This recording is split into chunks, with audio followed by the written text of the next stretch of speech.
FDF, o que é isso? Faculdade de Direito de Franca. Vestibular com inscrições abertas, foram abertas na segunda-feira, dia 23 de setembro, beleza? Você vai prestar Direito? Você está afim de saber como é que funciona a prova da Faculdade de Direito de Franca, que é uma das instituições mais da hora, né, do estado de São Paulo do país? Então se liga que eu vou falar para você como é que é, certo? Vamos ver como é que vai ser a redação aí.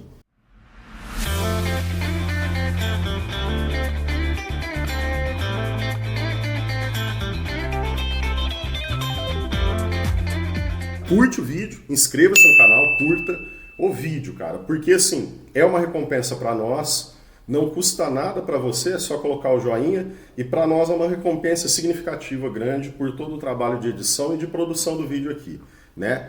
Beleza? Inscreva-se no canal se você não for inscrito ainda. E aí é só seguir, né, as nossas postagens, as nossas atualizações aqui. E outra coisa que eu vou falar para vocês.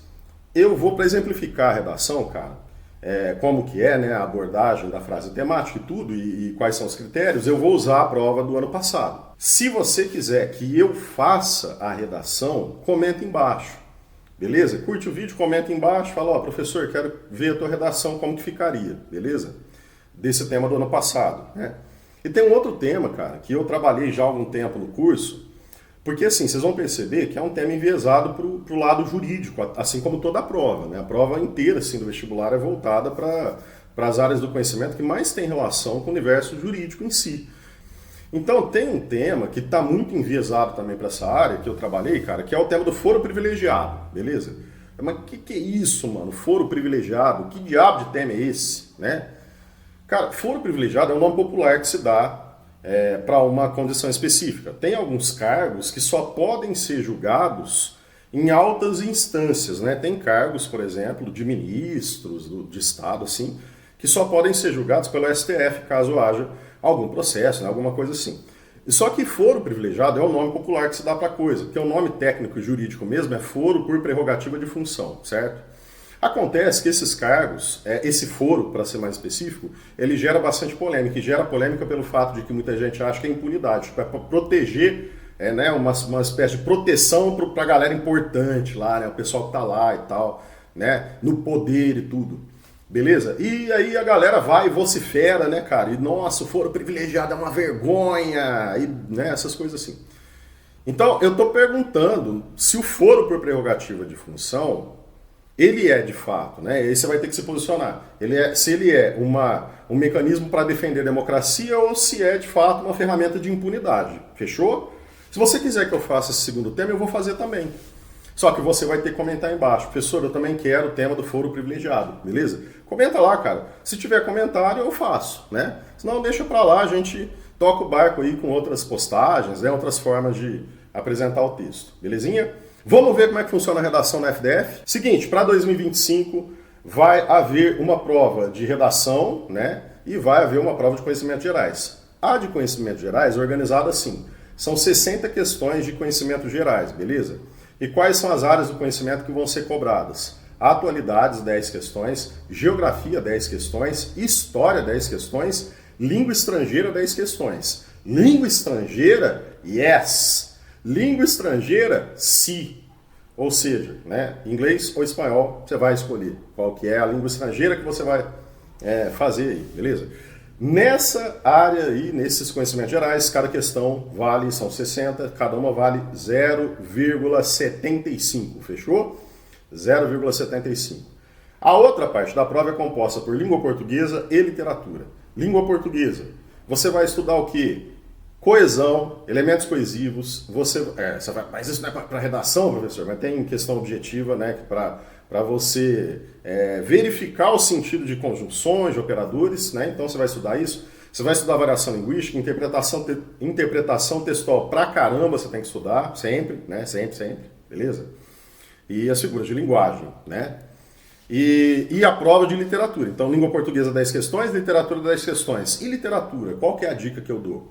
A NUCVEST, que é a instituição responsável por fazer a prova, inclusive faz a prova da PUC, algumas provas da PUC, umas de medicina para residência, né? A NUCVEST adora pegar a questão de obras que caem na FUVEST, belezinha? É que na FUVEST você tem que ler e fazer uma análise mais profunda. Na prova da FDF você tem que ter lido as obras? Não. As questões não exigem a leitura, mas exigem um conhecimento de análise dessas obras, tá?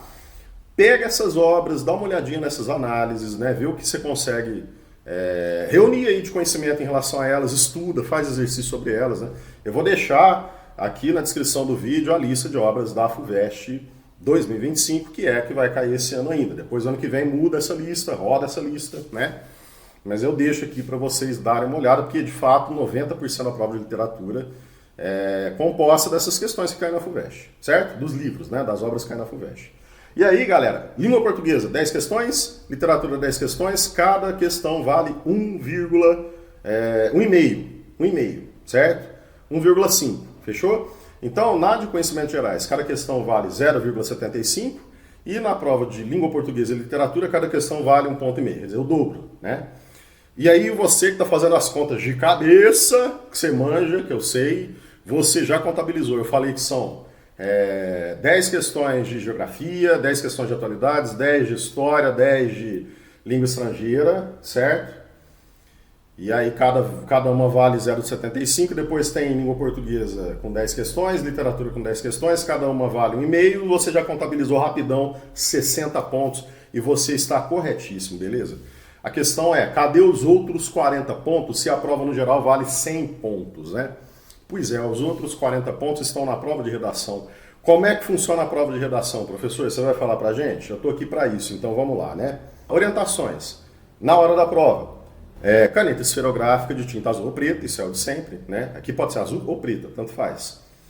Tem que ter letra legível, claro, óbvio, né? Não estou dizendo que tem que ter uma letra de calígrafo, uma letra daquela artística, beleza? Tipo, a letra de tatuador com letra fina, né, cara? Não precisa. Pode ser também, o tatuador geralmente ele pega a fonte do computador digital e firmou, você não vai poder fazer isso. Mas enfim, não precisa ser uma letra linda, maravilhosa, não tem a ver com estética isso, tem a ver com legibilidade, certo? Então, a minha letra é horrível, é feia e aí as pessoas conseguem ler, pelo menos assim, né? Quem me conhece sabe que eu tive um problema com isso, mas enfim, tô brincando. Dá pra ler, né? É feio, mas dá pra ler. Então é isso, é importante que dê pra ler. Dê um título à sua produção textual, isso é importante, tem que colocar título, vou dar uma dica para vocês de como colocar título depois. Se você fizer alguma das coisas que eu vou elencar aqui, você vai tirar 0, não é o que vai rolar, de jeito nenhum, pelo amor de Deus, né? Se tiver menos de 7 linhas do texto, contando o título, 0 a redação, né? Se você copiar trechos dos textos que são dados como coletânea de apoio, cara, que também... tem questões sobre esses textos, né, na prova objetiva de língua portuguesa. Copiou, anula a linha que tiver cópia. Então, se liga, não vai copiar, não precisa. Tem que usar produtivamente os textos, dialogar com eles, né, ver o que eles te fazem lembrar. Mas não copia. Fugir do tema, fugiu completamente do tema, 0. Agora, tem uma parada que você tem que prestar muita atenção. Apresentar parte do texto em desacordo com o tema proposto, que é o tema tangente, beleza? Pessoal, tema tangente não zera em outras provas. Mas aqui 0. Então, se você tem uma parte sequer, né, desconectada do tema, que já enviesou para uma outra questão diferente daquilo que o tema propõe, cuidado que você pode ter sua redação anulada, certo? Não atender a estrutura do texto dissertativo argumentativo. Então, tem que ter introdução, tem que ter desenvolvimento e conclusão. Um parágrafo introdutório para apresentar o tema e o seu posicionamento. 2 ou 3 parágrafos de desenvolvimento para comprovar o seu posicionamento, para você argumentar e sustentá-lo, e um parágrafo conclusivo. Tem que ter as 3 partes bonitinhas, que aí beleza, né? Você vai conseguir tocar para frente na grade de correção, certo? Agora, se tiver impropério, né? Se tiver desenho, qualquer coisa que pareça que é de propósito, que a pessoa está afim realmente de anular a prova, né? Aí anula mesmo. Impropério é xingamento, né? Palavra de baixo calão, essa parada aí, beleza? Não pode colocar isso. Pessoal, o ano passado, o que caiu? Tinha 2 textos, tinha que fazer um texto dissertativo argumentativo. Olha só, produz um texto dissertativo argumentativo que apresente seu ponto de vista. Isso é importante, né? O objetivo é defender um ponto de vista. Ok? E aí, no caso, deixa eu fazer um parêntese aqui, o objetivo quando você vai fazer Enem é criar uma proposta de intervenção que respeite os direitos humanos, né, com os elementos que o Enem pede que você coloque numa proposta de intervenção. O objetivo da prova da FDF, da Faculdade de Direito de Franca, é que você faça uma proposta de intervenção para um problema? Não, porque a frase temática é uma pergunta. O seu objetivo, o local aonde você precisa chegar é a defesa do seu ponto de vista, beleza? É a comprovação do seu ponto de vista. Quando você pega uma prova do Enem para fazer, o GPS vai dizer que você chegou ao seu destino quando você finaliza a proposta de intervenção na conclusão do texto. Quando você pega outras provas como essa, ou como as da Unesp, as da FUVEST em alguns momentos, né, algumas da VUNESP, grande parte das VUNESPs da vida aí, né, o teu GPS, o teu Google Maps vai dizer que você chegou ao seu destino quando você reafirma ali seu posicionamento na conclusão do texto, né, quando você mostra na sua conclusão que você conseguiu defender o seu ponto de vista, certo? Então não faz proposta de intervenção não, tá bom? Isso não é legal. Isso é bom para o Enem. O Enem é mais engessado nesse sentido, mas assim, as outras provas não está pedindo, então não faça. Certo? Aí o que vai ser? Olha o critério. Sua redação será avaliada. Ah tá, deixa eu ler, claro, né, a frase temática do ano passado. Gênero e raça devem ser considerados entre os critérios para orientar a escolha de ministros do Supremo Tribunal Federal? É uma pergunta, né? Vou repetir, gênero e raça devem ser considerados entre os critérios para orientar a escolha de ministros do Supremo Tribunal Federal? Como assim? O que a pergunta está dizendo o indivíduo, por exemplo, que representa uma parcela já marginalizada historicamente na sociedade, ele deve ser usado esse critério para você colocar pessoas ali no STF, né? As mulheres que não tiveram as mesmas oportunidades historicamente que os homens, você pode corrigir um pouco dessa falha, colocando como critério a escolha em relação a gênero, por exemplo, entre dois, eu vou escolher a mulher porque tem menos? É isso. Ou entre os ministros, eu escolho o negro porque ele vai representar uma multiplicidade maior entre os membros do STF, né? Essa é a parada, beleza? Então, galera, tem que responder a pergunta, né? Você tem que se posicionar, mas vamos falar disso depois. Quais são os critérios? Estrutura textual compatível com texto dissertativo argumentativo, que já foi dito inclusive lá nas orientações. Adequação e desenvolvimento do tema, que é uma coisa que também foi, né, dita lá. Criticidade, olha só, presta atenção. Em nenhum momento você vai ler que precisa colocar repertório, citação, sociologia, filosofia, essas coisas aí. Só que o seu argumento precisa ter criticidade, o seu desenvolvimento tem que ser crítico, não pode ficar na superfície, tem que ser bem encaminhado, né? Tem que ter uma boa sustentação argumentativa. Então eu acho sempre melhor, cara, quando você, tipo, eu vou comprovar, né? Eu vou pegar um dado estatístico, alguma coisa, e vou colocar, sem copiar, mas vou colocar no meu texto para comprovar uma afirmação que eu fiz. Essa comprovação é bacana, ela é visível na sociedade hoje, né, atualmente e tal, e é uma comprovação por dado, ou por exemplificação, uma coisa que as pessoas não vão refutar. Você consegue aprofundar e sustentar melhor isso quando você relaciona, né, a sua prova com alguma coisa mais profunda, tipo com uma análise que alguém, né, validado academicamente fez da sociedade em algum momento ali e que tem a relação com aquilo que você está dizendo, né? Então, fica mais crítico, né? O argumento fica mais sustentado, o argumento fica mais forte, fica mais fortalecido, é aquele whey protein, né, do teu argumento ali quando você pega aí filosofia, sociologia, essas coisas e vai colocando. Não é frase pronta, pelo amor de Deus, não vai ficar colocando repertório coringa. Isso é uma bobagem, tá? Coloca aquilo que você realmente domina, certo? Que você estudou e que você sabe que é daquele jeito e ponto final. Para você poder, inclusive, fazer uma paráfrase e não ficar colocando frasezinha entre aspas, que são as frases coringas ali que não vão, né, acrescentar nada para o seu texto, beleza? Tenta colocar alguma coisa mais crítica mesmo. Um pensamento que você sabe, que explica o que você está dizendo, né? E que realmente é validado academicamente. Então, né, na filosofia, na sociologia tem tudo isso. Aí tem que ter criticidade, uso adequado de elementos coesivos, né? Então você tem que ter ali os conectivos e operadores argumentativos, mas o que é isso? Eu quero colocar duas ideias em oposição. Eu tenho que saber utilizar o entretanto, todavia, porém, né? Ou em outras construções, por exemplo, apesar de, mesmo que, né? Eu quero acrescentar uma ideia, além disso, ademais. Eu quero continuar a minha ideia ali, né, o meu raciocínio, quero retomar o raciocínio anterior e explicar melhor na frase seguinte. nesse viés, nesse sentido. Ah, eu quero colocar uma consequência, por conseguinte, dessa forma, desse modo. Tem que ter um repertório bom ali dessas palavrinhas que servem para amarrar as ideias do texto, não é? Para organizar as ideias do texto, beleza? Coisão. Emprego da modalidade escrita formal da língua portuguesa, norma padrão, né? Que a galera costuma ter mais dificuldade aí, é crase, que tem a ver com regência, né? Regência verbal e nominal, certo? A própria ortografia, cuidado, né, para não escrever palavra errada. Pontuação, uso de vírgula, presta atenção nisso. Concordância, o pessoal costuma errar menos, mas também tem, né? Então presta atenção, concordância verbal, nominal, essa parada toda aí. E a escolha de um vocabulário que seja adequado a esse tipo de texto. Não vai me escolher palavras que fazem parte do universo mais coloquial, menos formal, né? Tipo do dia a dia, que nem a gente está usando aqui agora. Eu usei tipo agora, beleza? Tipo aqui na minha fala foi um elemento de comparação. Conjunção subordinativa adverbial comparativa, tipo.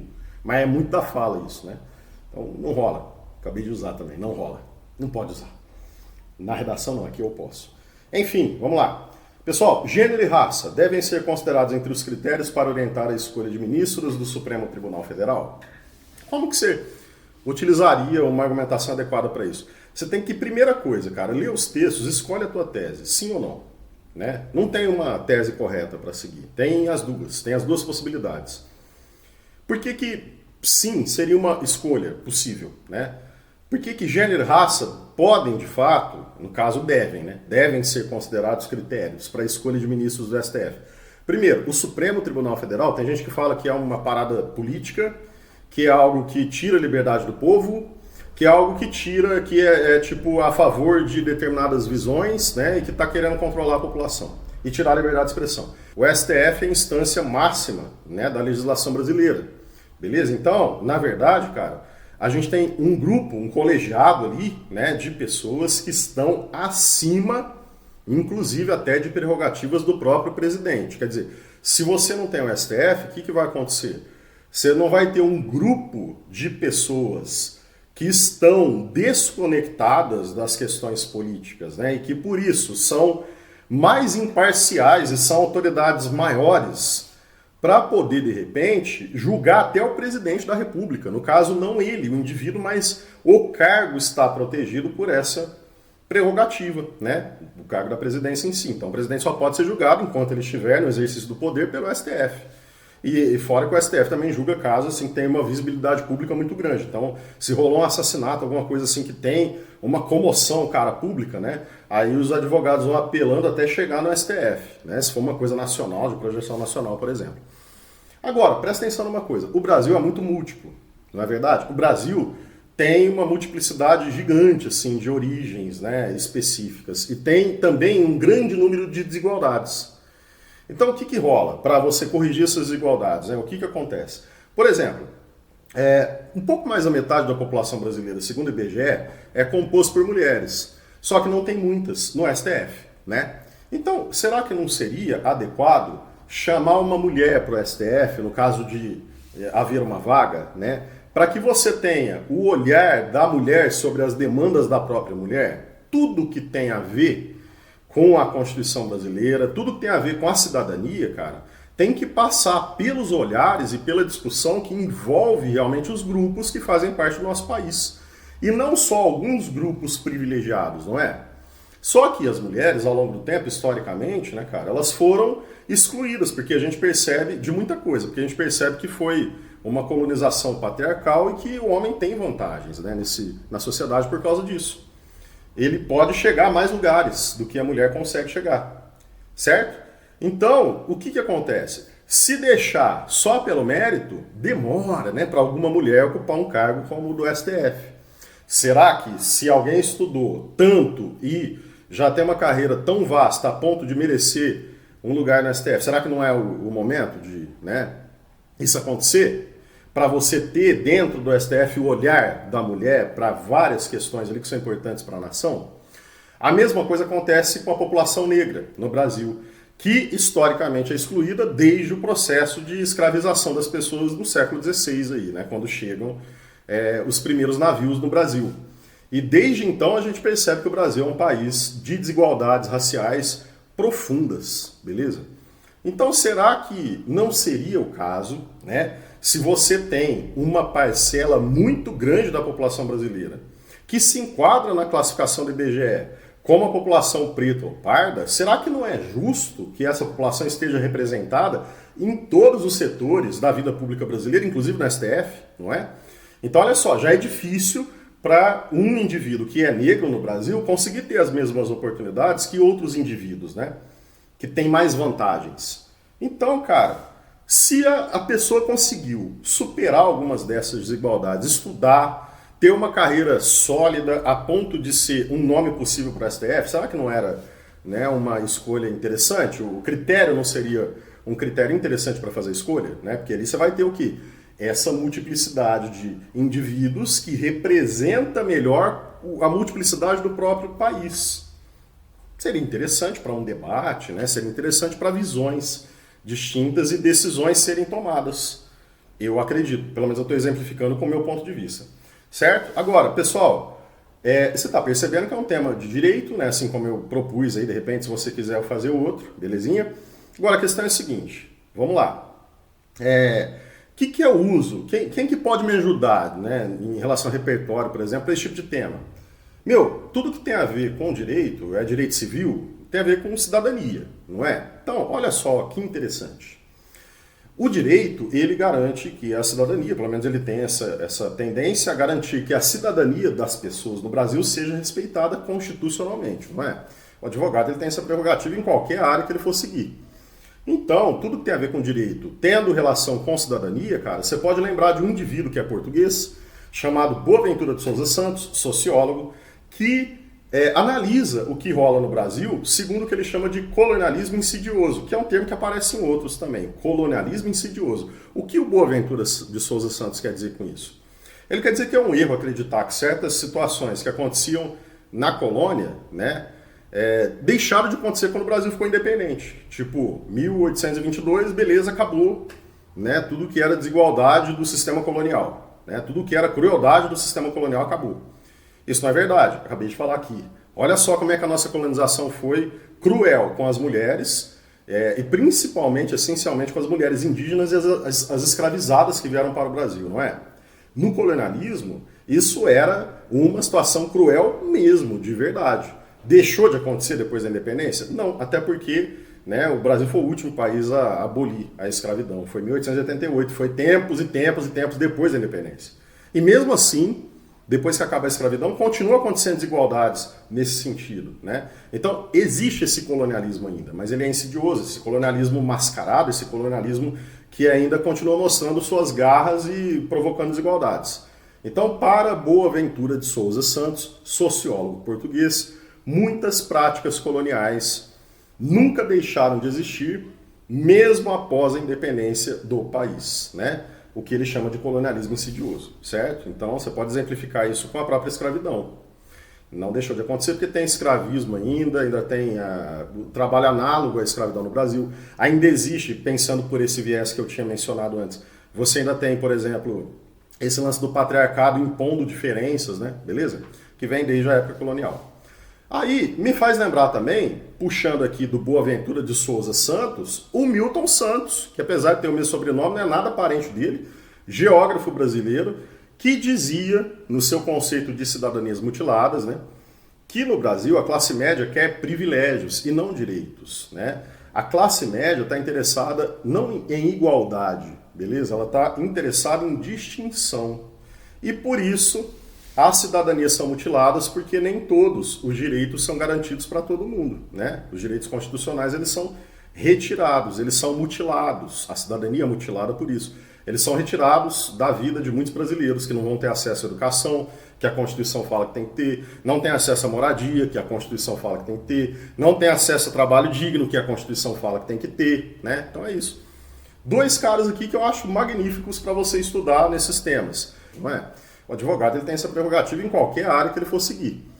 Então, tudo que tem a ver com direito, tendo relação com cidadania, cara, você pode lembrar de um indivíduo que é português, chamado Boaventura de Souza Santos, sociólogo, que analisa o que rola no Brasil segundo o que ele chama de colonialismo insidioso, que é um termo que aparece em outros também, colonialismo insidioso. O que o Boaventura de Souza Santos quer dizer com isso? Ele quer dizer que é um erro acreditar que certas situações que aconteciam na colônia, né, deixaram de acontecer quando o Brasil ficou independente. Tipo, 1822, beleza, acabou, né, tudo que era desigualdade do sistema colonial, né, tudo que era crueldade do sistema colonial acabou. Isso não é verdade, acabei de falar aqui. Olha só como é que a nossa colonização foi cruel com as mulheres, e principalmente, essencialmente, com as mulheres indígenas e as escravizadas que vieram para o Brasil, não é? No colonialismo, isso era uma situação cruel mesmo, de verdade. Deixou de acontecer depois da independência? Não, até porque, né, o Brasil foi o último país a abolir a escravidão. Foi em 1888, foi tempos e tempos e tempos depois da independência. E mesmo assim, depois que acaba a escravidão, continua acontecendo desigualdades nesse sentido, né? Então, existe esse colonialismo ainda, mas ele é insidioso, esse colonialismo mascarado, esse colonialismo que ainda continua mostrando suas garras e provocando desigualdades. Então, para Boaventura de Souza Santos, sociólogo português, muitas práticas coloniais nunca deixaram de existir, mesmo após a independência do país, né? O que ele chama de colonialismo insidioso, certo? Então, você pode exemplificar isso com a própria escravidão. Não deixou de acontecer porque tem escravismo ainda tem o trabalho análogo à escravidão no Brasil. Ainda existe, pensando por esse viés que eu tinha mencionado antes, você ainda tem, por exemplo, esse lance do patriarcado impondo diferenças, né? Beleza? Que vem desde a época colonial. Aí, me faz lembrar também, puxando aqui do Boaventura de Souza Santos, o Milton Santos, que apesar de ter o mesmo sobrenome, não é nada parente dele, geógrafo brasileiro, que dizia, no seu conceito de cidadanias mutiladas, né, que no Brasil a classe média quer privilégios e não direitos, né? A classe média está interessada não em igualdade, beleza? Ela está interessada em distinção. E por isso as cidadanias são mutiladas, porque nem todos os direitos são garantidos para todo mundo, né? Os direitos constitucionais, eles são retirados, eles são mutilados. A cidadania é mutilada por isso. Eles são retirados da vida de muitos brasileiros que não vão ter acesso à educação, que a Constituição fala que tem que ter, não tem acesso à moradia, que a Constituição fala que tem que ter, não tem acesso a trabalho digno, que a Constituição fala que tem que ter, né? Então é isso. Dois caras aqui que eu acho magníficos para você estudar nesses temas. Tirando isso, por exemplo, Aristóteles, né? A ética é a justa medida, né? Para Aristóteles. Então, o que é ético? É aquilo que vai te fazer bem e não vai fazer mal para a sociedade. Como que você descobre o que é ético? Pela justa medida, certo? Será que é justo que haja poucas mulheres no STF, poucos negros no STF? Será que isso é a justa medida mesmo? Será que é ético isso para a sociedade brasileira, né? Beleza? Aí, se tem a ver com ética, tem o Kant, Immanuel Kant, né? Aí você pode falar, por exemplo, o Kant ele dizia que a ética é aquilo que você pode adotar como atitude universal, né? Você pensa assim, será que eu faço? Será que eu não faço? Quando que eu faço, na visão do Kant? Eu farei se o que eu vou fazer puder se transformar numa lei universal. Tipo, todo mundo pode fazer, que não vai prejudicar ninguém e vai beneficiar as pessoas, né? Se eu achar que não vai poder, falo, pô, esse negócio aí eu não posso, será que se tornaria uma lei universal esse negócio aí, cara? Acho que não, hein? Se eu não posso fazer na frente de todo mundo, se eu não posso fazer uma coisa que não vai se transformar numa lei universal, é melhor não fazer. Na visão do Kant é isso que acontece. Então é ética, né, cara? Aí, pô, tem John Stuart Mill, né, que fala sobre essa questão da liberdade individual, né, velho? Beleza? E como que as pessoas têm que ter oportunidade nesse lance da liberdade. Tem muita coisa mais nova, né, para você falar que tem conexão direta com esses campos do direito. A dica que eu deixo para o título é: tenta fazer uma jogadinha com o repertório que você tiver utilizado. Vamos supor que eu tenha usado, por exemplo, o Boaventura de Souza Santos, que fala sobre colonialismo insidioso, né? O que eu poderia fazer de jogada para colocar de título ali? E que tivesse relação... Não tem que ser um título criativo, viu, pessoal? Não é isso que eles medem, porque isso seria uma avaliação subjetiva, beleza? Tem que ter um título coerente com o que você está colocando no seu texto e que, de certa forma, antecipa um pouco, tem uma conexão interessante com as ideias do texto. O Boaventura de Souza Santos, então, ele fala de colonialismo insidioso, né? Que práticas coloniais persistem, certo? Então, vamos colocar assim...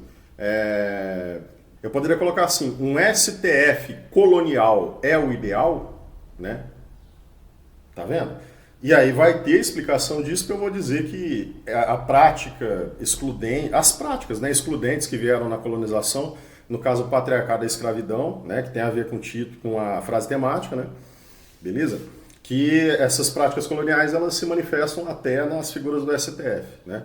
E dá para fazer essa conexão com a frase ali, com, né, com o repertório que você usou. Tenta fazer jogada com o repertório, que vai dar certo. Pessoal, beleza? Tudo bem? Qualquer dúvida, estamos à disposição. Vozes Humanas com você, na sua luta aí, no caminho que está te levando para o Olimpo dos grandes vestibulares, beleza? Se liga, presta atenção, comenta, curte, compartilha, vê se você quer que a gente faça a redação. Tchau!